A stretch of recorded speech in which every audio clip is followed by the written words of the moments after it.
وما محمد إلا رسول قد خلت من قبله الرسل أفإن مات أو قتل انقلبتم على أعقابكم صدق اللہ العظیم۔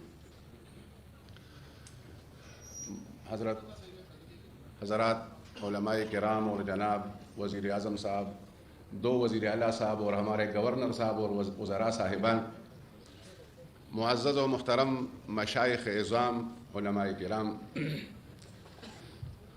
12 بجے سے تقریباً مجلس شروع ہے اور کافی خوبصورت اور جامع باتیں جو ہے وہ ہمیں سننے کو ملی ہے۔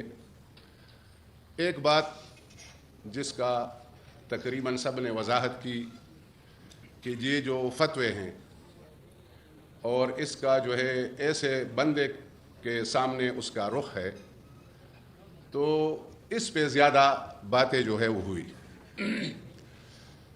اب میرے خیال میں پورا پروسیس جو ہے جہاں سے وزیر اعظم اور 1996 سے عمران خان صاحب کا جو ہم نے سنا، تقاریر سنی، اور ابھی اس نے جو سٹینڈ لی ہے، میرے خیال میں فتویٰ جس کو آپ سمجھتے ہیں کہ کہاں سے آ رہے ہیں، تو میں سمجھتا ہوں کہ مولانا فضل الرحمان صاحب صرف ایک ہی جگہ سے فتوے آ رہے ہیں اور اتنے سارے علماء اس سے متاثر ہیں کہ جی یہ ٹھیک نہیں ہے۔ اور یہ میں سمجھتا ہوں کہ اب جو ہے ان کو وضاحت ہونی چاہیے کہ یہ کس کے ایجنٹ ہیں۔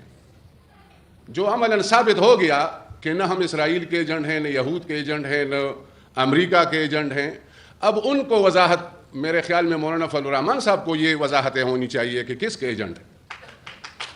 اب شہباز شریف صاحب کو یہ وضاحت کرنی چاہیے کہ وہ کس کا ایجنٹ ہے۔ اب زرداری صاحب کو یہ وضاحت، یہ جو ہم تو اس کو معمولی چور چکے سمجھ رہے تھے، لیکن وہ معمولی چور چکے نہیں، وہ کسی کے ایجنٹ ہیں، اور وہ کس کے ایجنٹ ہیں وہ ہمیں بتائیں۔ تو یہ وضاحت میرے خیال میں کہ وہ فتوے جو ہے وہ انشاءاللہ نہیں لگائیں گے، میں سمجھتا ہوں اس کا نبض جو ہے وہ ہم ٹھیک کریں گے، آپ فکر نہ کریں گے۔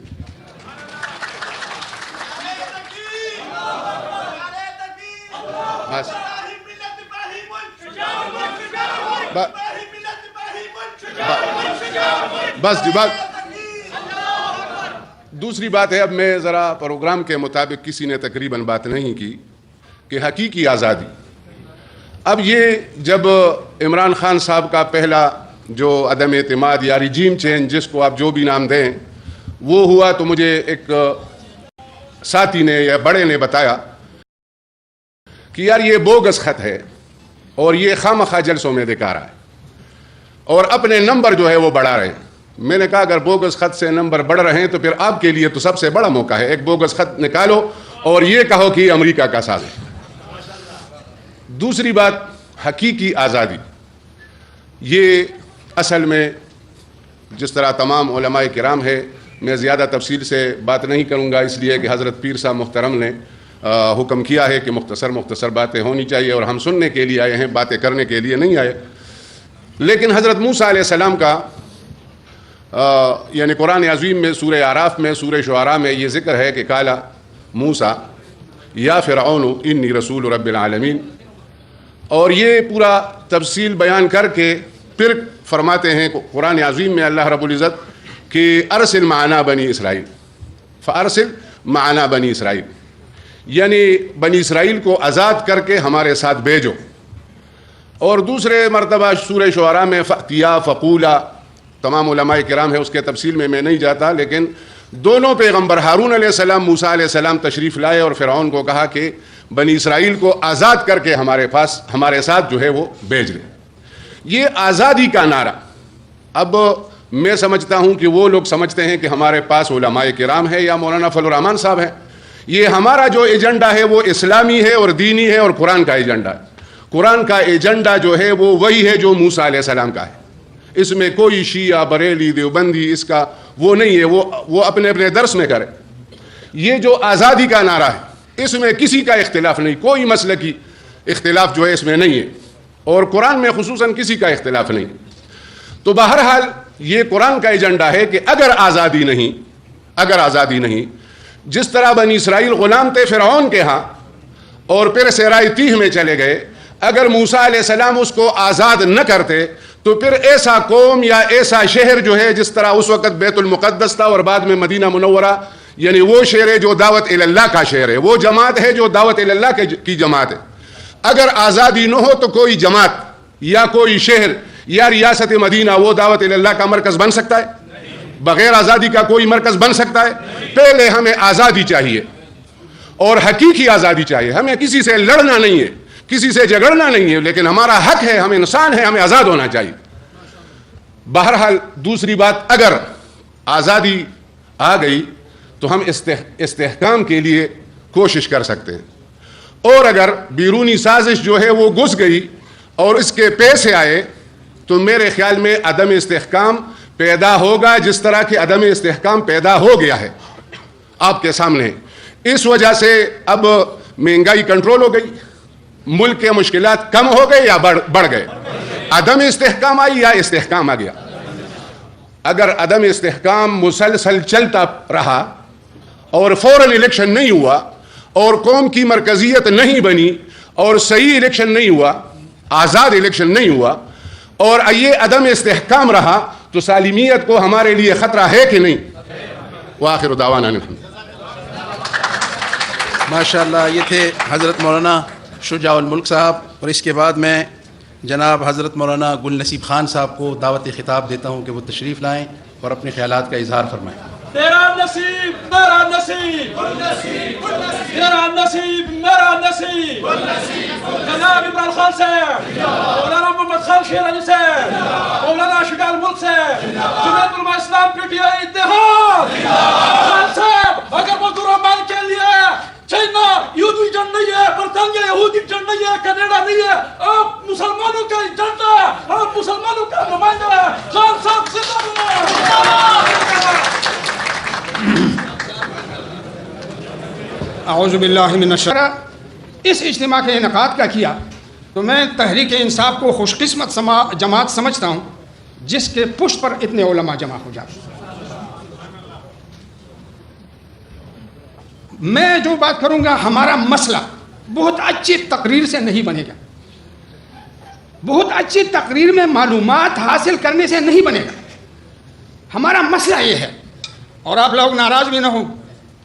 نورالحق قادری صاحب نے مجھے کان میں کہا کہ بالکل مختصر، تو میں نے دل میں کہا کہ میں تو عمران خان نہیں ہوں کہ دریا کو کوزے میں بند کر دوں، اور میں محمود خان وزیر اعلیٰ صاحب اور پرویز خٹک صاحب جیسا بھی نہیں ہوں، اور شاہ فرمان صاحب جیسا بھی نہیں ہوں کہ وہ اپنے متانت اور سنجیدگی سے قوموں کو چلاتے ہیں. میں تو ایک دیہاتی آدمی ہوں. تو حضرات میری گزارش یہ ہے، آپ لوگ ناراض نہ ہوں. اہل حدیث یہ جتنی بھی نام ہے، میں جب ان کے پروگراموں میں جاتا ہوں تو ان سے پوچھ لیتا ہوں کہ کوئی ایک مارکیٹ میں ایک دکاندار ایسے بتائے جو سچ بولتا. تو آپ مجھے بتا دیں اہل حدیث نے کیا کارکردگی دکھائی، بریلیوں نے کیا کارکردگی دکھائی، اور دیوبندیوں نے کیا کارکردگی دکھائی. سب سے زیادہ قوت ان کے پاس ہے، لیکن مارکیٹ میں کوئی آدمی نہیں ہے کہ وہ سچ بولے اور اس پہ مشہور ہو کہ یہ جان دے سکتے ہیں لیکن جھوٹ نہیں بول سکتے. لہذا محترم دوستو، ریاست مدینہ میں ہمارا کردار کیا ہے، علماء کا کردار کیا ہے؟ میرا موضوع یہی ہے. ہمارا کردار یہ ہے کہ ہم ایک سوسائٹی تشکیل دیں جو صداقت پہ کھڑے ہو جائے، جو امانت پہ کھڑے ہو جائے. آپ لوگ بھی ناراض نہ ہوں، میں گزارش کرتا ہوں، تحریک انصاف کے حکومتوں نے ایک روایت تو بدل دی لیکن سوسائٹی اور معاشرہ تو نہیں بدلا. اب سوسائٹی اور معاشرہ ہم کیسے تبدیل کر دیں؟ لہذا سوسائٹی اور معاشرہ علماء کی ذمہ داری ہے کہ ہم صداقت پہ معاشرہ کو کھڑا کر دیں. جھوٹ بولنے کے بعد کون سا انسٹیٹیوٹ جو ہے وہ چلے گا؟ اللہ تبارک و تعالیٰ ارشاد فرماتے ہیں، یا ایھا الذین آمنوا اتقوا اللہ، اے ایمان والو، سب سے بڑی کامیابی کی بات یہی ہے کہ آپ اللہ سے ڈریں. اور اللہ سے ڈرنے کی تعبیر کیا ہے؟ قولوا قولا سدیدا. تقویٰ یہ ہے کہ موقع کے مناسبت سے سب سے مضبوط آدمی وہی ہوگا جو سچ بولے. جو سوسائٹی سچ میں بنی نہیں ہے، جو ہمارے آپ لوگ ناراض نہ ہوں، میں جب تقریر کرتا ہوں تو یہ پیپل پارٹی والے تو ہمارے ساتھ پارلیمنٹ میں رہے ہیں، مسلم لیگ والے بھی رہے ہیں، یہ اسحاق ڈار ہمارے ساتھ تھا، رضا ربانی صاحب ہمارے ساتھ تھے. تو انہوں نے مجھے کہا کہ بھائی محترم عمران خان صاحب جو بات کرتے ہیں امریکہ کے خلاف، یہ گپ شپ ہے. تو میں نے ان کو کہا, اللہ نے مجھے جواب دے دیا, میں نے کہا یہ گپ شپ آپ ہی لگایا کرنا, امریکی کے خلاف ایک بات کرے تاکہ پتہ لگ جائے, اندازہ ہو جائے. دوسری بات میں یہ کرتا ہوں کہ پی ڈی ایم کے حضرات کہتے ہیں کہ جی ہم غلام ہیں, اور آپ نہیں سمجھتے. میرے ساتھ مسلم لیگ کا ایک بہت بڑا آدمی مل گیا, تو انہوں نے مجھے کہا کہ آپ یہ سمجھتے نہیں ہے کہ ہم غلام ہیں. میں نے کہا ہمارے اور تحریک انصاف کے اتحادیوں کے ساتھیوں کے یہی موقف ہے, لیکن ہم غلامی پر خوش نہیں ہیں, آپ غلامی پر خوش ہیں. ہم غلامی نہیں مانتے, ہمارے اور آپ کے فرق یہ ہے. دوسری گزارش یہ ہے حضرات کہ وقت کی کمی کی وجہ سے تو میں, لیکن سیاست فتووں کی چیز بھی نہیں ہے, اور سیاست جو ہے یہ مفروضوں کی بھی چیز نہیں, یہ پریکٹیکل عمل ہے, یہ کتابوں سے بھی نہیں سیکھی جاتی, یہ پریکٹیکل زندگی ہے. آپ جھوٹ نہ بولیں, آپ خیانت نہ کریں. تو میری گزارش یہ ہے کہ ہمارے اتحادی ساتھی تو سارے موجود ہیں, میرا خیال یہ ہے کہ ایکیڈمک کام ہم کریں.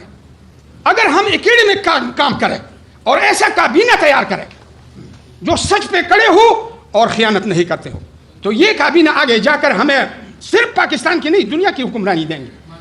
لیکن اگر ہم جیسے دوسرے لوگ جھوٹ بولتے ہیں, جیسے دوسرے لوگ خیانت کرتے ہیں, جیسے اس میں شجاعت نہیں ہے, بہادری نہیں ہے, وہ صفات جو جناب نبی اکرم صلی اللہ علیہ وسلم نے مومن کی بیان کی ہے, وہ سخاوت ہے, شجاعت ہے, صبر ہے, استقامت ہے, یہ ہمیں ڈیولپ کرنا ہے. اور اس کے لیے ایک ایکیڈمک کام جو ہے وہ تحریک انصاف چونکہ اس وقت قوت میں ہے, تو ہم تعاون کریں گے اور وہ یہ کام کریں کہ ہم ایسے لوگ تیار کریں, ایسے لوگوں کو پارلیمنٹ میں بھیجیں. اگر ہم پارلیمنٹ میں ایسے لوگ بھیج دیتے کہ وہ پیسے جمع کرنے کے ذوق اور شوق رکھتے ہیں, تو کیسے وہ ہمیں ایک معیاری حکومت دیں گے. اور میں تو عرض کروں اسی جگہ پر میں کھڑا تھا اور اکرم خان درانی وزیر اعلیٰ تھے, یہ بات سننے کی ہے, اور مجلس عمل کے اکابرین بیٹھے تھے, قاضی حسین احمد صاحب, مولانا فضل الرحمان صاحب, یہ سارے بیٹھے تھے, اور اس بات پہ مشورہ ہو رہا تھا کہ بھائی کرپشن ہم کیوں ختم نہ کر سکیں اور کرپشن کو ہم کیوں کم نہ کر سکیں, اس پہ بات ہو رہی تھی. تو سب لوگوں نے اپنے اپنے باتیں بتا دیے. تو آخر میں جا کر اکرم خان نے کہا کہ میں ایک ایسی وزیر اعلیٰ ہوں کہ میں پٹواری تبدیل نہیں کر سکتا, تو میں کرپشن کیسے ختم کر سکتا ہوں؟ میں ایک ایسی وزیر اعلیٰ ہوں کہ میرے اوپر طاقتور ایک دفتر کے بابو ہیں. تو لوگ حیران ہو گئے, یہ مسئلہ میرے ساتھ آیا, یعنی اس میں ملوث تھا. تو انہوں نے کہا, اکرم خان نے کہا کہ میں کمزور ہوں, جب میں کمزور ہوں تو میں کرپشن ختم نہیں کر سکتا ہوں. تو لوگوں نے پوچھا کہ کیسے آپ کمزور ہیں؟ تو انہوں نے کہا میں نے ایک پٹواری چترال تبدیل کیا ہے سزاوار, اور وہ پٹواری وہاں جا کے وہ نہ جاتے ہیں اور نہ وہ وہاں پر لیتے ہیں, نہ چارج لیتے ہیں. میرے پاس یہ پٹواری آیا تھا, میں نے ان کو کہا کہ نہ میں آپ کو خط دیتا ہوں نہ آپ کی سفارش کرتا ہوں, آپ کے بارے میں یہ بات ہے. تو اکرم خان نے کہا کہ میں کسی نے پوچھا کہ آپ کیسے کمزور ہیں, تو انہوں نے کہا کہ میں ایسے کمزور ہوں کہ یہ جتنے ممبران بیٹھے ہیں سب نے اس پٹواری کو سفارشی خط دیا ہے. تو قاضی حسین احمد صاحب نے دیا, مولانا فضل الرحمان صاحب نے دیا, تو میں ان کے سامنے کیا کر سکتا ہوں؟ یہ سفارشی کلچر آج بھی ہے ہماری سوسائٹی میں, ہم استاد کو تبدیل نہیں کر سکتے. ایک اب ہمارے عدالتی نظام ایسے ہے کہ اس میں ہم احتیاط پھر ایسے آ جاتے ہیں تو احتیاط کر لیتے ہیں, لیکن ایک جگہ پر ایک ایڈیشنل سیشن جج ہے ایک ایسا فیصلہ کیا کہ ایک خاتون جو ہے وہ گھر میں اندر مردہ پائی گئی, تو سسرال والوں نے یہ کہا کہ انہوں نے خودکشی کی, اور شوہر کے گھر والوں نے کہا کہ انہوں نے خودکشی کیا, اور والدین نے کہا کہ اس کو مارا گیا ہے. اب یہ دو باتیں سامنے آ گئی, ایک مرڈر ہے اور ایک خودکشی. جج نے ایسا فیصلہ کیا کہ نہ اس کو خودکشی ڈکلیئر کیا اور نہ اس کو قتل ڈکلیئر کیا اور آدمی کو آزاد کر دیا. یہ کیسا فیصلہ ہے؟ لہٰذا اگر ہم تبدیلی کے خواہاں تو صرف آواز کے حد تک تبدیلی نہیں بلکہ ایکیڈمک کام کریں, اور ہم تیار ہیں اس کے لیے. میں اپنی پوری زندگی وقف کرنے کے لیے تیار ہوں. اگر ہم مولانا فضل الرحمان صاحب کو چھوڑ سکتے ہیں اور عمران خان کو لے سکتے ہیں, اس کا مطلب یہ ہے کہ ہم حق کے ساتھ ہیں, ہم شخصیات کے ساتھ نہیں ہیں. وآخر دعوانا الحمدللہ. انجمن باد مخالف سے نہ گھبرائے عقاب, یہ تو چلتی ہے تجھے اونچا اڑانے